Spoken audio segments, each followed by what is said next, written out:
जय शिवाला, जय गजानन महाराज.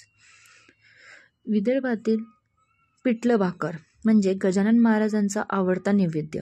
आज आपण बनवूया पिठलं भाकर. पिठलं भाकरला लागणाऱ्यासाठी ते पण बनवूया पालक पिठलं भाकर. 1 कटोरी पालक, त्याच्यानंतर बेसन, कांदा, टोमॅटो आणि हिरवी मिरची, लसूण पेस्ट आणि आपलं कोथिंबीर. आज पिठलं भाकर खायची इच्छा होती. पिठलं माझ्या हाताचं चांगलं बनत नाही, म्हणून मी पवार साहेबांना म्हटलं की तुम्ही तडका द्या. बघा, सर्वप्रथम आपण कढई घेऊ.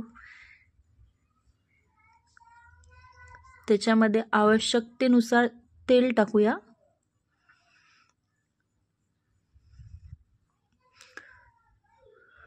थोडी मोहरी, जिरे, त्याला आपण जिरा तडकापर्यंत, नंतर लसूण कापलेली, हिरवी मिरची, कांदा,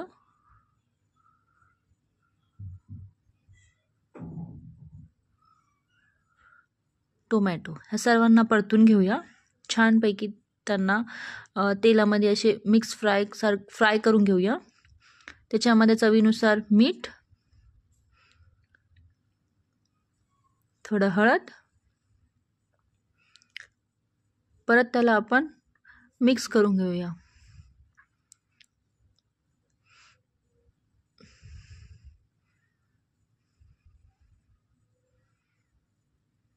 नंतर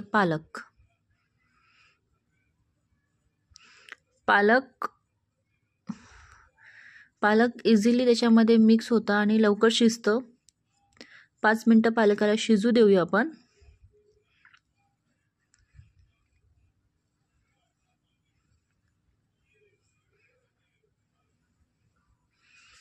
बघा, पालक ही चांगल्या पद्धतीने शिजलेली आहे.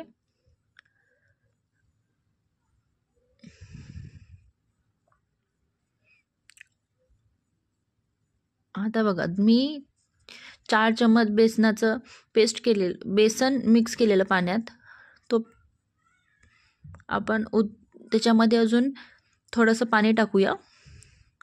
आवश्यकतेनुसार शिजेल तेवढं पाणी टाकूया. नंतर कोथिंबीर. बेसन झालंय तयार. बघा कसं झणझणीत बेसन तयार झालेलं आहे. या बेसनासोबत आपण तेलाचं आणि लसणाची एक चटणी बनवूया, जेणेकरून बेसनवरती टाकल्यावर खूप टेस्टी आणि खमखमीत बेसन असा लागतो. साहेबांचा हाताचा बेसन मला फार आवडतो, म्हणून जेव्हाही पिठलं करायचं किंवा बेसन करायचं असेल तर मी साहेबांना सांगत असते. तुम्हाला असेच विविध प्रकारची रेसिपी बघायची असेल तर चॅनलला लाईक करा, सबस्क्राईब करा. थँक्यू.